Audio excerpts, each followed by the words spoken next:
बहारिया दौर में लेके चलूं।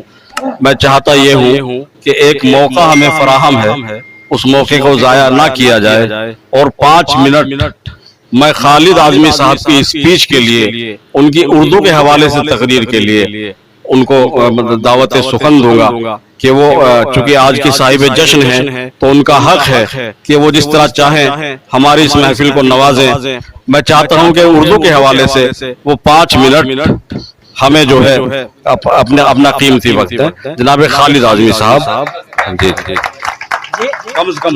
अस्सलाम वालेकुम, बिस्मिल्लाहिर्रहमानिर्रहीम। दाग दहलवी ने कहा था कि उर्दू है जिसका नाम सभी जानते हैं, दाग सारे जहां में धूम हमारी ज़बान। जो दाग ने एक सिलसिला शुरू किया था उर्दू के बारे में, वो आज भी उर्दू के बारे में कहा जाता अलग अलग तरीके से। जैसे इसी मुजफ्फरनगर की सरजमीन के एक शायर अशोक साहिल ने कहा था कि उर्दू के चंद लफ्ज हैं जब से जुबान पर, तहजीब मेहरबा है मेरे खानदान पर। अशोक साहिल ने ही कहा था कि मेरी उर्दू को दहशत गर्द जिसने भी कहा होगा उसे तो अपनी माँ का दूध भी कड़वा लगा। और मनीष शुक्ला IAS अफसर, इलेक्शन कमिश्नर उत्तर प्रदेश, वो कितनी खूबसूरती से कहते हैं कि बात करने का हंसी तौर तरीका सीखा, बात करने का हंसी तौर तरीका सीखा हमने उर्दू के बहाने से सलीका सीखा। और खुद खाकसार कह रहा है, लोग कहते हैं उर्दू मिट रही है, और हम आपको यकीन दहानी कराते हैं कि उर्दू के जब तक 4 सुतून, 4 खंबे हैं, उर्दू का कोई कुछ नहीं बिगाड़ सकता। सबसे मजबूत सुतून हमारे मदारिस हैं, जहां सब कुछ उर्दू में ही सिखाया पढ़ाया जाता है। दूसरा सुतून हमारी हिंदुस्तान की फिल्में, जिसमें डायलॉग और गाने सब कुछ उर्दू में ही लिखे जाते हैं। तीसरा हमारे जराए अबलाग, मतलब मास कम्युनिकेशन, मास मीडिया, खबरें, अखबार। दीपक चौरसिया हिंदी नहीं बोलते, वो उर्दू को तलफ्फुज गलत कह सकते हैं कि खास खबर में खैर मकदम है, जिंदगी लाइफ के लिए दीपक चौरसिया। लेकिन हमारे अखबार, हमारे टीवी चैनल, हमारे YouTube चैनल की जबान उर्दू ही है। और चौथा पिलर जो हमारे कव्वाली, गजल और मुशायरों की महफिलें, ये 4 सुतून उर्दू को कभी कमजोर नहीं कर। इसलिए खालिद आज़मी ने कहा कि मुल्क में रहते हैं तहजीब बचाने वाले, खुद ही मिट जाएंगे उर्दू को मिटाने वाले, और जान देकर भी बचाते रहेंगे उर्दू को जब तलक जिंदा है कैफी के घराने वाले, जब तलक जिंदा है कैफी के घराने वाले। उर्दू के बारे में तमाम बातें की जाती है। सच्चाई है कि उर्दू पैदा हुई दिल्ली और एतराफ में, खास करके खानकाहों में। निजामुद्दीन औलिया और अबू अली शाह कलंदर की जो दरगाहों का तालमेल था। हजरत अमीर खुसरो पटियाली से आए थे और उनके वालिद मोहतरम की मजार बदायूं शरीफ में क्या बड़े सरकार छोटे सरकार के नाम से अमीर खुसरो चूंकि ब्रज के थे, उस ब्रज के जहां से कृष्ण कन्हैया और राधा का ताल्लुक था, तो अमीर खुसरो जब निजामुद्दीन औलिया के शागिर्द बने, उनके तमाम पैगाम लेके अबू अली शाह कलंदर के यहाँ जाते थे।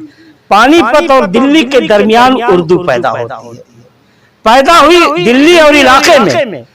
और जब मोहम्मद तुगलक राजधानी लेकर के हैदराबाद के पास दौलताबाद गए, तो सिर्फ राजधानी नहीं ले गए, यहाँ की तहजीब, खाना पीना, सोना उठना बैठना और जबान भी लेके गए। उर्दू जब वहां पहुंची, पैदा हुई दिल्ली और एतराफ में, जवान हुई दक्कन में, और सुहागन और लखनऊ में बना दी। जो नजाकत और नफासत उर्दू के अंदर आई, इजाफत आई, वो लखनऊ।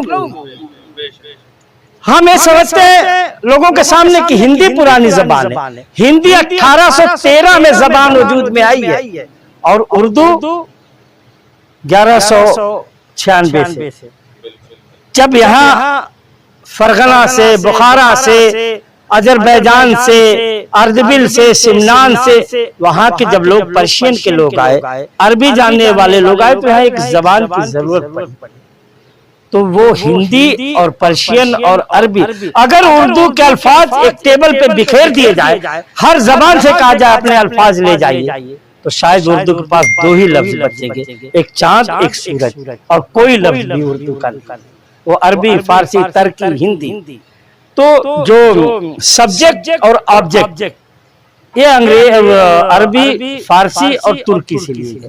जो वर्ब था, जाता है, खाता है, सोता है, रहता है, जगता, ये हिंदी से लिए गए। तो एक जबान अरबी, फारसी, तुर्की, हिंदी और ब्रज भाषाओं से मिलकर बनी। आज हम उर्दू में यमुना नहीं कहते, जमुना कहते हैं। हम अयोध्या नहीं कहते, अयोध्या कहते हैं। हम युद्ध नहीं कहते, युद्ध कहते, इसलिए कि ब्रज में या का कहीं से प्रोनाउंसिएशन नहीं है। आप मथुरा में जाइए, आगरा में जाइए, अलीगढ़ में, वो कहते जे बात, जे बात है। तो चूंकि खुसरो ब्रज के थे, तो इसलिए उर्दू में पूरा ब्रज का की चाशनी मिलती है आपको। अब आप आइए खुसरो के बाद सीधे हम आ जाते हैं वली दखनी पर। नहीं, मीराबाई खुसरो के बाद सबसे बड़ी शायरा है। वो जो आप कव्वाली सुनते हैं, सांसों की माला पे सिमरू में पी का नाम, वो मीराबाई की लिखी। मीराबाई ने लिखा कि मोरे अगला मोइनुद्दीन आयो रे, गोरा रंग भाई निजामुद्दीन लौटिया। मीराबाई ने भी उर्दू, और यहाँ तक कि रामचरितमानस जब तुलसीदास ने लिखा तो उसकी स्क्रिप्ट उर्दू में लिखी थी। आप जाइए national mission of manuscript Delhi में जाके देख लीजिए, वो रामायण रखा है, उनके हाथ का लिखा हुआ। उर्दू आज की जबान नहीं है। फिर सिराज औरंगाबादी, वली दखनी, कुली कुतुब शाह, नजीर अकबर आबादी। नजीर अकबर आबादी जब आते हैं तो वो सिर्फ महफिलों से जो ताल्लुक था, छाप तिलक सब छीनी, सांसों की माला पे, उससे निकाल करके आवाम से नजीर अकबर आबादी ने जोड़ दिया। रोटी नामा, आदमी नामा और बंजार नामा, क्या क्या जाने। और 22 नज़्में होली पर, 11 नज़्में दिवाली पर, कृष्ण जी के बचपन से लेकर के जवानी बुढ़ापे तक एक नज़्म। बलदेव जी के मेले पर मेला है, झमेला है, आज बलदेव जी का मेला है। या जब आदमी के पेट में जाती है रोटियां, 100 तरह के रंग दिखाती है रोटियां। तो नजीर ने अवाम से शायरी को जोड़ा। उसके बाद नजीर के बाद मीर तकी मीर दर्द, फिर गालिब ने शायरी में गजल की चाशनी डाली, जो फलसफा था वो शायरी में उतार दिया। गालिब के बाद मोमिन खां मोमिन, तुम मेरे पास होते हो गोया जब कोई दूसरा नहीं होता। गालिब ने कहा कि सिर्फ यही शेर दे दीजिए, हमारी पूरी शायरी ले जाएगी। लेकिन बहुत कम लोगों को पता होगा, गालिब अपनी उर्दू शायरी को मानते ही नहीं थे, वो कुछ नहीं मानते थे। वो तो मरने के बाद उर्दू के शायरों ने अपनी फारसी की शायरी पे बहुत फख्र था। गालिब साहब एक बार बैठे थे दिल्ली के किसी कुतुब खाने पर, कोई ग्राहक आया तो उसको नहीं मालूम था गालिब। उसने कहा कि दीवाने गालिब बस, तो उसने कहा नदारम, मतलब है दीवाने गालिब। उसने कहा नहीं है। तो जाने लगा, बोले कि दीवाने रूमी अस्त, दीवाने हाफिज अस्त, पर्शियन के सबसे बड़े शायर। उसने कहा ना। तो बोले आखिर गालिब पे क्यों जिद किया, कि गालिब की ही लोग इतने बड़े बड़े हाफिज और रूमी। तो उसने कहा हरामजादा लिखता बहुत अच्छा। गालिब वही बैठे थे, उसने कहा अरे गालिब, अरे बोले रोको मत, इससे अच्छी तारीफ आज तक किसी ने नहीं। तो हाँ, गालिब के बाद मोमिन के बाद बहादुर शाह जफर, जिनको जेल में डाल दिया गया। वो क्या लिखते हैं, उम्रे दराज मांग के लाए थे 4 दिन, 2 आरज़ू में कट गए 2 इंतजार में। और वो आरज़ू और इंतजार, उनके 4 लड़के 2 जवान हो चुके थे जो छोटे थे, उन्हीं के बारे में कहा। चारों को कत्ल करके दे दिया गया, कत्ल कर दिया अंग्रेजों ने, खूनी दरवाजा जो दिल्ली गेट पे आज भी है मौजूद। तो शायरी ने हिंदुस्तान की आजादी में जो रोल अदा किया, शायरी ही कोई का। अब लोग कहते हैं भगत सिंह ने इनकलाब जिंदाबाद का नारा दिया। नहीं, मौलाना हजरत मोहानी ने इनकलाब जिंदाबाद का नारा भगत सिंह को गिफ्ट किया था। और उर्दू ने जंग आजादी की लड़ाई में नेताजी सुभाष चंद्र बोस ने जय भारत नहीं कहा, जय हिंद कहा। जय भारत नहीं कहा, जय हिंद कहा। इनकलाब जिंदाबाद, बता दे कोई इनकलाब की हिंदी अगर पैदा हुई। क्रांति का मतलब मार काट होता है, क्रांति नहीं है। इनकलाब का मतलब कि मौजूदा निजाम में तब्दीली, वो मारकाट से नहीं, जरूरी नहीं, वो किसी तरह से उसका बदल नहीं है। और मौलाना को जब जेल में बंद किया जाता है हसरत मोहानी को, है मस्के सुखन जारी चक्की की मशक्कत है, हसरत की तबीयत भी एक तरफा तमाशा। हसरत मोहानी जेलों में जाकर के शायरी कर रहे हैं। अब देखिए हसरत मोहानी जोश फैज वो फराक आते हैं, लेकिन अफसानों में भी एक उर्दू में चल रहा था मीर अमन की 1000 नाइट्स ऑफ अरबियन नाइट्स, वो क्या नाम उसका उर्दू में, अलिफ लैला। और कहानियां पहले जो थी ना वो सिर्फ एक इंटरटेनमेंट के लिए थी। शायरी में कोई मैसेज नहीं, नजीर के अलावा किसी ने नहीं दिया। गालिब ने फलसफा जरूर डाला, अल्लामा इकबाल शायर मशरिक कहे गए, उनकी शायरी मजहब के इर्द गिर्द घूमती रही और समाजी बेदारी का काम नहीं किया, किसी दायरे में बंधे थे। कहानियों में भी कि एक राजा की नाक पे मक्खी बैठ गई, वो नाराज हुआ, उसने नौकर को कत्ल कर दिया। एक उकाब उड़ा कबीले से वो किसी टीले पे गया, वहां से उठा के लाया। अब ऐसी ही चल रही थी। तो अदब बराए अदब था, लिटरेचर फॉर लिटरेचर। लेकिन जब सज्जाद जहीर लंदन से कॉन्सेप्ट लेके आए तरक्की पसंद मुसन्नफीन का, प्रोग्रेसिव राइटर्स का, वो अपने साथ एक नई सोच के लाए। उन्होंने कहा कि आज से अदब बराए अदब नहीं, अदब समाज के लिए होगा, आज से लिटरेचर फॉर सोसाइटी होगा और ख्यालों में तब्दीली आती है। तब फैज जैसा शायर उभरता है, कहता बोल की लबाजात है तेरे, बोल जुबान भी तेरी। तब शायर कहता है कि जश्न बपा है कुटियाओं में ऊंचे ऐमा कांप रहे हैं, मजदूरों के बिगड़े तेवर देख के सुल्तान कांप रहे हैं। तब शायर कहता है कि कूचे नीलाम घर दिलकशी के, लुटते हुए कारवां जिंदगी के, कहाँ है मुहाफिज खुदी के, जिन्हें नाज है हिंद पे वो कहाँ है। मदद चाहती है हवा की बेटी जुलेखा की, हम जिन्स राजा की बेटी, पैगंबर की उम्मत यशोदा की बेटी, सना खाने तस्दीक के मशरिक को लाओ, एक कूचे ये मंजर एक गलिया दिखाओ, जिन्हें नाज है हिंद पे वो कहाँ है। अगर तरक्की पसंद तहरीक ना होती तो कहानियों में सिर्फ बादशाह और राजा होते। तरक्की पसंद तहरीक ना होती, प्रेमचंद, मंटो, 5 पिलर्स ऑफ उर्दू अफसाने, हिंदी अफसाने में कुछ है ही नहीं। उर्दू को ट्रांसलिटरेट करके हिंदी में मंटो को पढ़ा जा रहा। प्रेमचंद ने कहा कि हिंदी तो मैं अंधों की तरह देखता हूँ, मुझे नहीं आती हिंदी। और उनकी कहानियों का आपने ईदगाह पढ़ा, ये पढ़ा, वो पढ़ा। उन्होंने कहा मुझे हिंदी क्या, मैं तो हाँ अंधा हूँ हिंदी के लिए। तो 5 pillars of Urdu fiction, Premchand, Saadat Hasan Manto, Rajendra Singh Bedi, Kishan Chandar और इस्मत चुगताई, ये पांचों उर्दू के थे, वही हिंदुस्तानी लिटरेचर में चले। अगर तरक्की पसंद तहरीक ना आती तो कहानियों के किरदार में घीसू माधो नहीं आते, नन्ही की नानी नहीं आती, ताई केसरी नहीं आता, कालू भंगी नहीं आता, मंगू कोचवान नहीं आता। आवाम से उर्दू नहीं जुड़ती। और उर्दू की सबसे बड़ी मजबूती है कि उर्दू के जो तरक्की पसंद शायरों ने उर्दू को आवाम से जोड़ दिया। और उर्दू हिंदी लिखने की जबान हो सकती है, बोलने की जबान कभी नहीं है। लिखा होगा कि क्या शर्मा पुस्तक भंडार, लेकिन आप जाएंगे तो शर्मा जी कहेंगे कौन सी किताब चाहिए आपको, पुस्तक नहीं कहेंगे, कहते हैं कोई गुप्ता वस्त्र भंडार। गुप्ता जी कहेंगे कैसा कपड़ा देखेंगे आप, कपड़ा उर्दू है, वस्त्र हिंदी है। दिन भर बताइए कौन बोलता है, उर्दू में बाल, हिंदी में केश, हिंदी में दंत, उर्दू में दांत, हिंदी में जीवा, उर्दू में जबान। तो बताइए कौन जीवा कहता क्या, कोई सब तो जबान कहता है ना।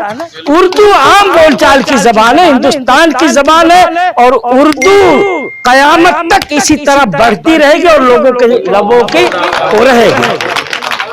अब कोई कहता है एक बहुत गांव का मजदूर किसान जो स्कूल नहीं गया है, वो डॉक्टर के पास जाएगा, बोलेगा डॉक्टर साहब लड़का बड़ा कमजोर हो गया। कमजोर नहीं कहता, कमजोर। कभी आपने सुना दुर्बल कहते हुए किसी को, हिंदी में दुर्बल कहेंगे आप। और तमाम चीजों की, जूते चप्पल की हिंदी बनी ही नहीं आती। उर्दू इसलिए मजबूत है कि कंप्यूटर को कंप्यूटर मान लिया, हिंदी ने कहा संगणक। उर्दू ने लाउड स्पीकर को लाउड स्पीकर मान लिया, हिंदी ने कहा ध्वनि विस्तारक यंत्र। उर्दू ने ट्रेन को, रेलगाड़ी को रेलगाड़ी कह दिया, ट्रेन को। हिंदी ने कहा कि लौह पथगामिनी।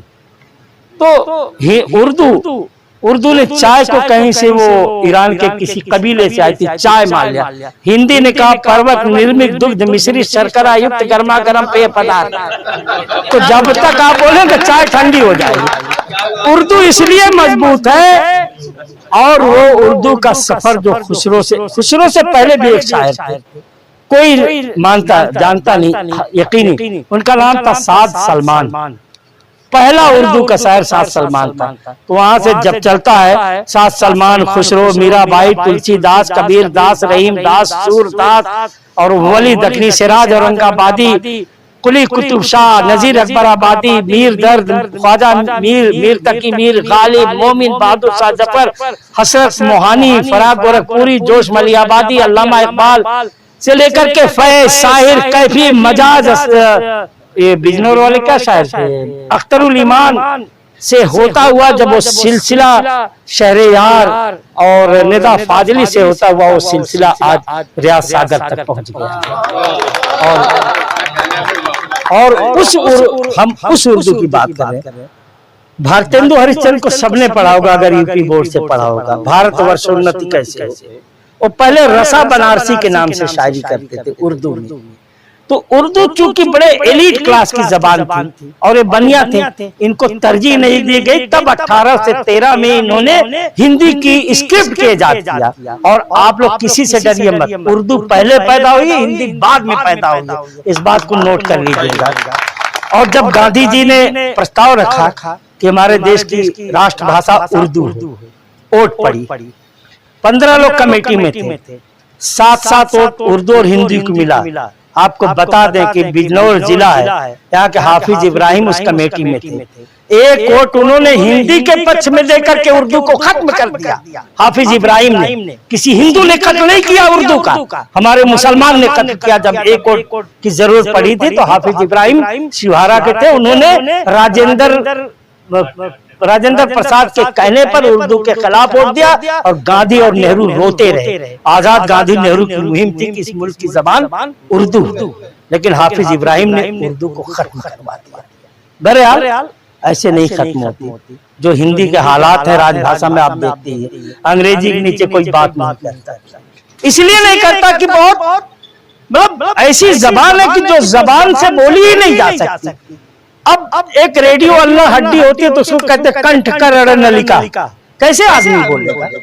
बोलने का मतलब अजीब अजीब सी बातें हैं, तो उसको नहीं कर सकते। उर्दू इसलिए मजबूत है कि उर्दू ने दुनिया के हर लोगों को अपना माना, हिंदी ने अपना पैदा करना चाहा, इसलिए उर्दू मजबूत है। उर्दू कभी नहीं मिटेगी और ऐसे ही महफिलें होते रहेंगे। आप देखिए ना कि साजिद मलिक साहब की कोशिशों, तनवीर साहब की बहुत मेहरबानियां और रियाज सागर साहब की सदारत में आज जो उर्दू की एक तकरीब हो रही है, ये नशिस्त नहीं है। यहाँ कोई मुशायरा देखने वाला नहीं है, यहाँ सब लोग सुनने वाले, और एक एक सुनने वाला 1-1,000 के बराबर है। यहाँ जो 20 लोग हैं, 20,000 लोग बैठे हैं। और ये जब जाएंगे तो ये मुशायरे के बारे में देखने वाले होते घर जाके सो जाते। ये 1000 लोगों से इसका जिक्र करेंगे कि ऐसी शादी हुई थी, ऐसे हुआ था, ये हुआ था।